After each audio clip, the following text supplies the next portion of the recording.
In a lovely house in the forest, geologist Ish lives a peaceful life. One morning, he decides to visit the quarry to look for pyrite and ignores a call from his mother on his way out. Moments later, while he's working, a snake suddenly bites his hand before crawling away. Panicking, he takes out his phone only to accidentally drop it down the hill. Next, he uses a knife to gain easier access and sucks the venom out. He rushes back to his house and drinks some water before collapsing on the bed, but then he becomes delirious. A few hours later, Ish hasn't moved and his hand is terribly swollen. He can hear someone knocking on his door and a helicopter outside, but he can't move or talk. In the evening, he crawls out of bed to get more water, but his movements are so clumsy that he spills it, so he has to suck it from the floor. Ish keeps calling for his mom while on his phone a text arrives from her saying, "We love you." Many days later, Ish wakes up feeling better and his hand is back to normal. He gets in his car after cleaning it and it takes it a few tries to start. Ish drives to town and is surprised to find the streets empty. Eventually, he stops the car when he discovers a rotting body on the ground. There are military cars everywhere and more dead people inside other vehicles. On a road sign, he reads that there's been a global pandemic and the US government has been suspended. As he freaks out, he gets back in his car and turns on the radio. The news reminds the public the virus is highly contagious and lethal, so everyone must stay inside.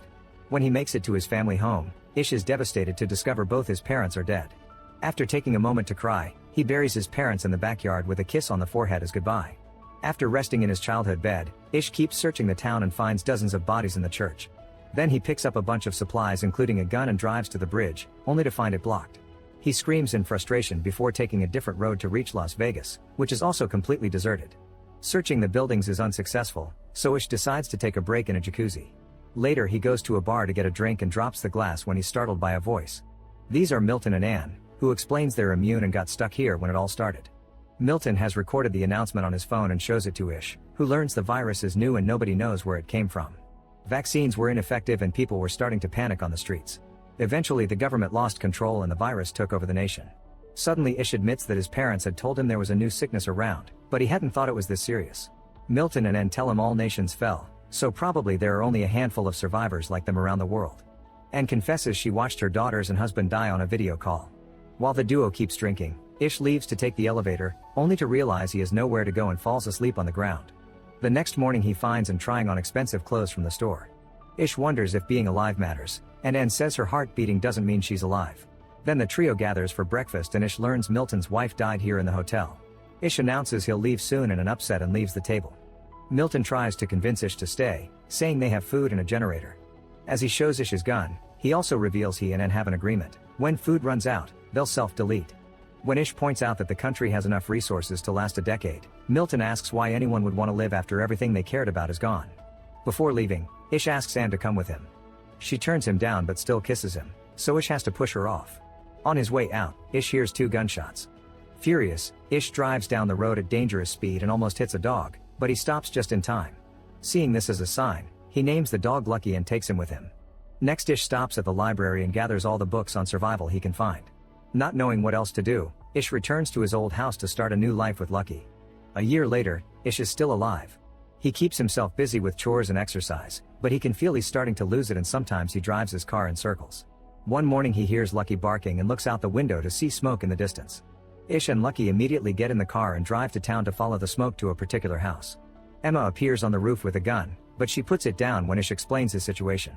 She invites him in and tells him she arrived a few days ago while sharing tea and bread. They get along pretty well, so when Ish tries to leave, Emma tells him to stay the night. The next morning, Ish convinces her to come live with him so they can keep each other company. While Emma looks around the house, Ish gets rid of the noose he'd hung up when he felt hopeless. Emma notices that the rats have gotten into the pantry, so they go back to town to get supplies. At the store, they have to ignore the horrible stench coming from the bodies and a few rats. Days pass and Emma and Ish find a new routine together. They plant vegetables and go fishing for food.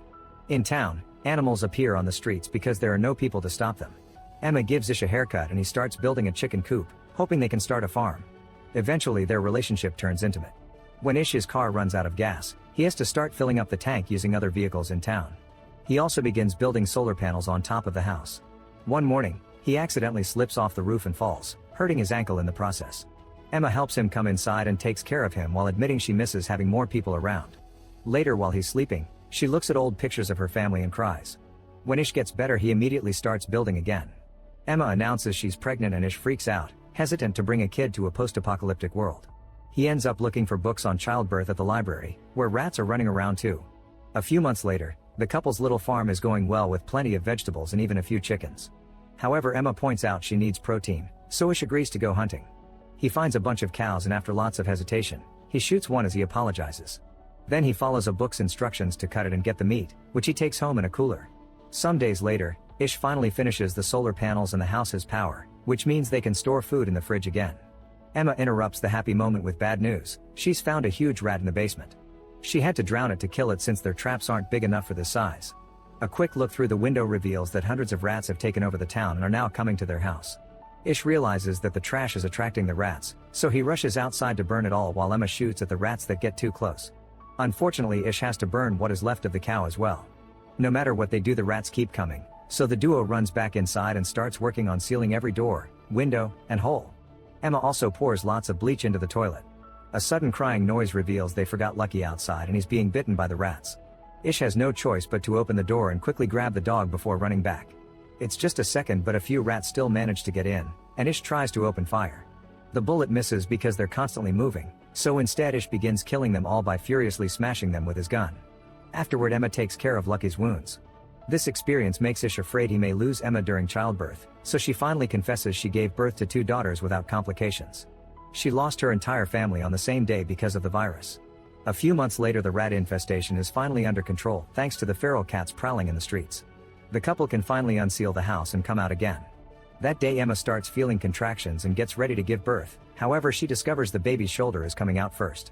Ish wants to find the book that explains how to deal with this, but Emma yells at him and guides him on how to correct the position of the baby until the head is out first. This helps the birth go smoothly, and now they're the proud parents of a healthy baby girl. Feeling hope for the future again, Emma paints their address on a wall in town, inviting survivors to join them. This is seen by a mysterious person in the distance. 6 years since the pandemic started, Ish is driving alone when he accidentally hits a lion. He grabs his gun and gets ready to mercy kill it, but at that moment he notices someone watching him from the woods. He runs after this person and tries to grab her, so the girl tries to defend herself. Ish steps back and swears he means no harm, explaining he has food and that lives with other survivors. The girl just screams again and runs away. When Ish returns to his truck, he discovers the lion is gone and the girl has been following him. She accepts the apple he offers her and jumps on the back of the truck. Ish takes the girl to his house and it's revealed he and Emma have 2 kids now, Heather and Alex. They've also been joined by 2 more survivors, Jorge and Maureen, not to mention Emma is pregnant again. Everyone is friendly toward the new girl, but she still doesn't speak or leave the truck, so Ish concludes she must have PTSD. That night, the girl sleeps in the truck. The next morning, Maureen brings breakfast for the girl, who is startled and causes her to drop the dish. As the girl grabs her wrist, Maureen notices they have the same scars and shows her the ones on her chest. She also offers her hair for her to touch, gaining her trust. Afterward, Maureen shares how she and Jorge arrived here thanks to the sign and convinces the girl to get a bath. Meanwhile, Ish and Jorge go to the woods and discover 2 very rudimentary cabins with graves in the back. Moments later, Maureen goes through the girl's belongings. There are many creepy drawings in a diary and a letter that indicates the girl's name is Evie. Maureen uses the name and the girl responds well to it. She even accepts clean clothes and a room to sleep in. In the evening, Maureen shares the letter with the others. It was written by Evie's mother, who begged the reader to take care of her daughter. When the pandemic started, Evie's father took out his frustrations on her and the mother was sick, so she couldn't protect her. The group agrees to welcome Maureen to their little family. Soon Emma gives birth to a lovely baby boy named Joey. A year later, the group is having a nice day when suddenly the intruder alert goes off. After leaving the kids inside with Maureen, Ish, Emma, and Jorge grab their guns and go investigate. They find an armed woman named Molly, and after a little back and forth, everyone agrees to put down their weapons. Molly introduces them to her friends Jean, Ezra, and Raif, and they all agree to go to the house. After more introductions, Maureen realizes Jean is a famous musician. The group comes from Oregon and claims they left because of a flu outbreak. Emma tells them they can stay in the neighboring house, but Ish is still suspicious. The next day, everyone gathers to go out for supplies. All the kids must stay back and Ish is very strict when he explains the rules. Molly asks about medicine, but Ish tells her it's all gone, so they should stick to food. When they make it to town, there's a buffalo in the street and Ish tells the others to just ignore it. The group splits to look for food, but Molly ignores the rules and goes to the hospital, where she finds many disgusting bodies. Jean grabs lots of alcohol and Ezra finds a guitar for her. When the group reunites to leave, they notice Molly is gone. At the hospital, Molly comes across a feral dog and uses a fire extinguisher to scare it away. Then she uses that same extinguisher to break a lock, which gives her access to a backup stash of medicine. When she finally goes back, Ish scolds her for breaking the rules, but he has to shut up when she shows him how much medicine she's found. That night, Jean uses her new guitar to sing for everyone over a bonfire and Ezra tells a few bad jokes. After everyone goes to bed, Jorge shares his favorite memory with Maureen and they do the dirty for the first time. Meanwhile, Jean gets drunk in the kitchen. The next morning, Molly checks on Jean, who admits she drank a lot because she's trying to terminate her pregnancy. It's obvious she's having a breakdown, but Molly still promises not to tell Ezra. Time passes and the group continues to live peacefully. Jean's baby is born healthy, and soon Maureen has her own child as well. 14 years after the start of the pandemic, everyone is still living together as a big family and they celebrate Heather's birthday. Ish takes Joey to the library often, hoping to pass on his love for books. One afternoon, Ish and Joey notice that the wind is blowing pretty hard and it begins to rain, so they hurry to return home. They make sure everyone is safe inside, only to discover Lucky is missing. Ish goes looking for him and is devastated to discover Lucky has been killed by a fallen tree. Emma soon joins him and they cry together while clinging to the body. The next day, Lucky is buried in the garden.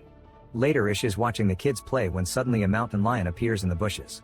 Ish tells the kids to run and jumps in to protect them, so the lion attacks him instead and begins mauling him.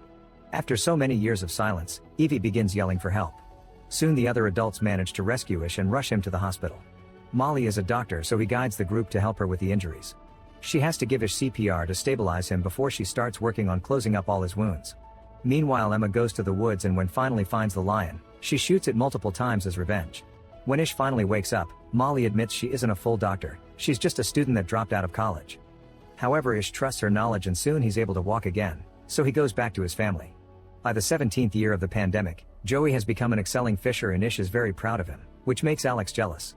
Raif and Heather are old enough to go looking for supplies alone, and while searching houses they're confused by many things from the old world. They get along well and soon they start dating. Eventually both teens are eager to see more of the world and after some discussion, their parents allow them to go. The teens fill a car with supplies and guns so they can be safe out there. Sometime later, Ezra notices that the plants are abnormally dry for this time of year. In the kitchen, Evie can't get water from the kitchen faucet and gets so nervous that she breaks the handle. A quick trip to the reservoir reveals that the water is gone because the area is going through a drought. The pipes are also rusted and broken because they haven't received any maintenance. If it doesn't rain soon, they only have a week left of water, and that's only if they begin to ration. At that moment they see two vehicles passing by, so the group rushes back to the house in case these new people are dangerous. Minutes later, Charlie and Perry show up outside the gate with a canteen full of water as a peace offering. Charlie explains his group found a drill outside of Nevada and since then they've been drilling wells. They're willing to share this knowledge, so Emma finally opens the gate for them and both groups share a meal together. Ish agrees to exchange all his spare fuel for a well, so after lunch Charlie starts digging. The whole process will take around 72 hours. In the afternoon, Ish and Charlie go hunting together and Ish is startled when Charlie suddenly shoots behind him just to kill an animal. Charlie explains he's a very good shooter because he's had lots of practice and not just on deer. Later during dinner, Charlie shows off his scars and stares at Evie, who looks back with a clear discomfort that Ish notices. The next morning, Ish tells Alex not to help Charlie with the drilling because he doesn't trust the man, but Alex thinks his father is being unfair and ignores him. Ish tries to share his concerns with Emma, who thinks he's just being paranoid. Sometime later, Charlie has a tough time breaking through a layer of rock, but after lots of effort the drill goes through and the search for water continues. Ish has to watch how his family gets along with Charlie's group to the point they're all singing together. Upset and confused, Ish goes for a walk in the woods to clear his head, only to end up getting lost. That evening Charlie shares his cigarettes with Jean, but she turns down the liquor. Charlie gets rather pushy and only backs off when Jorge comes out of the house. Meanwhile, Emma is worried about her husband and starts getting ready to go looking for him, but at that moment Ish finally comes back. Emma scolds him for disappearing without a word and Ish admits he's worried about what may happen if they find water. The next day the drill finally goes deep enough and water bursts out of the ground. While everyone celebrates, Ish tells Charlie to take the fuel and leave, but Charlie says he likes this place more than he thought. After the well is properly installed, they throw a party to celebrate, but Ish is still worried. Emma asks Perry where her group will go next and Perry says she doesn't know because Charlie really likes it here. Later that night, Ish hears a woman screaming and looks around to discover Charlie coming out of Evie's cottage while his friend Silas is keeping watch. Charlie ignores Ish's concerns and returns to his RV, where Perry is mad at him too.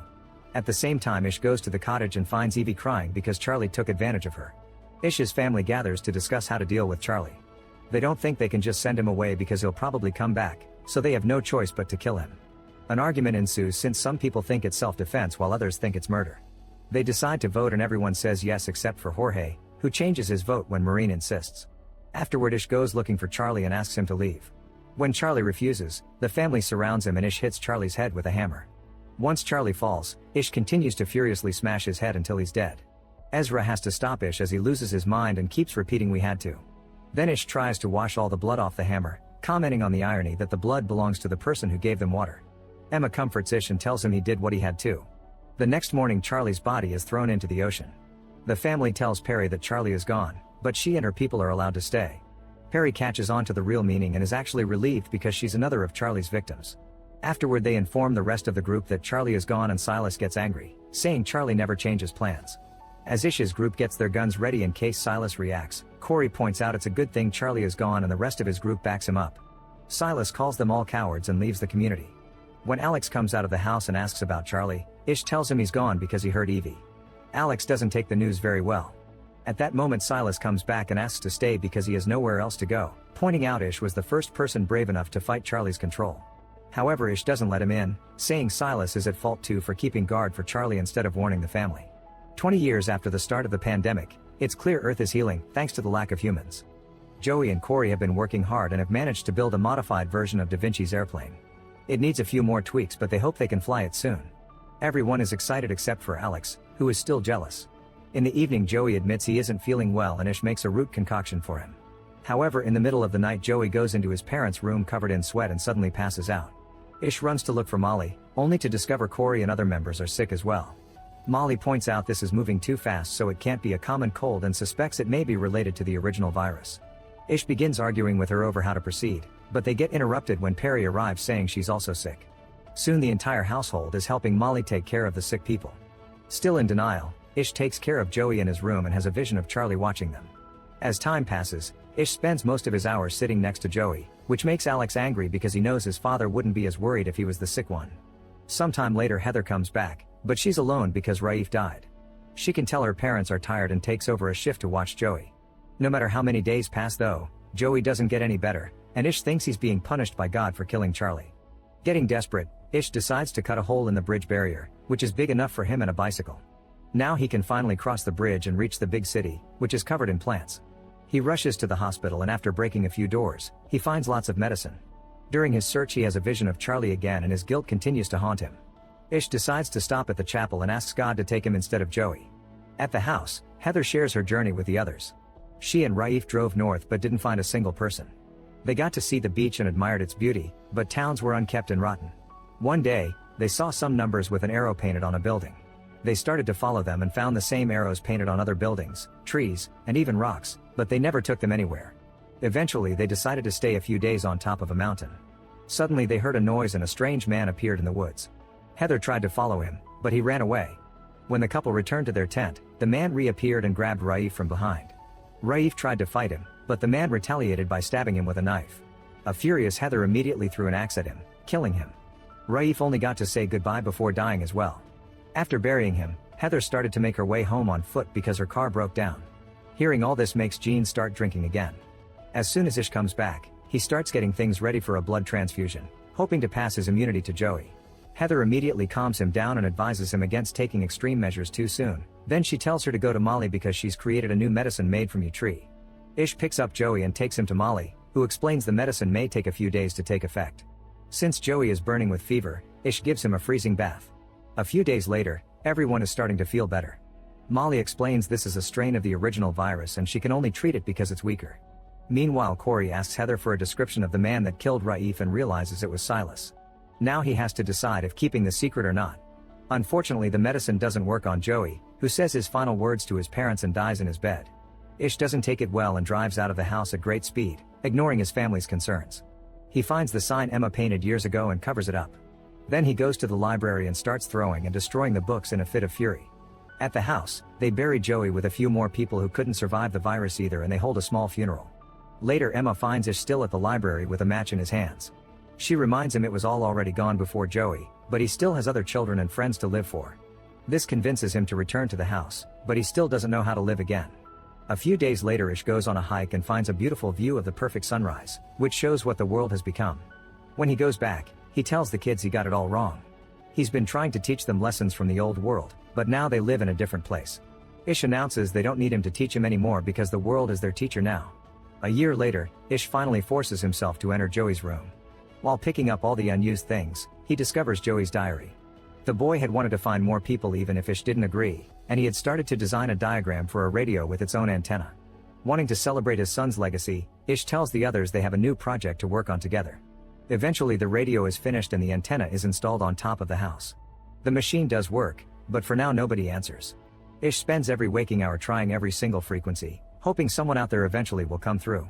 One afternoon Emma convinces him to take a break and they join a baseball game the others are playing using random objects from the house. They have an afternoon full of fun, but Heather can't help wondering why a ball game has so many numbers.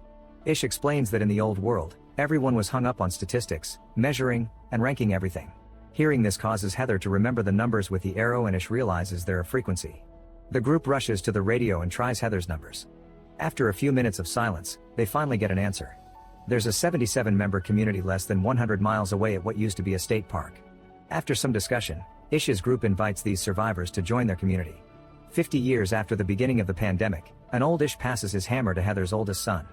Ish tells him that his last lesson is that men and women come and go but the earth abides.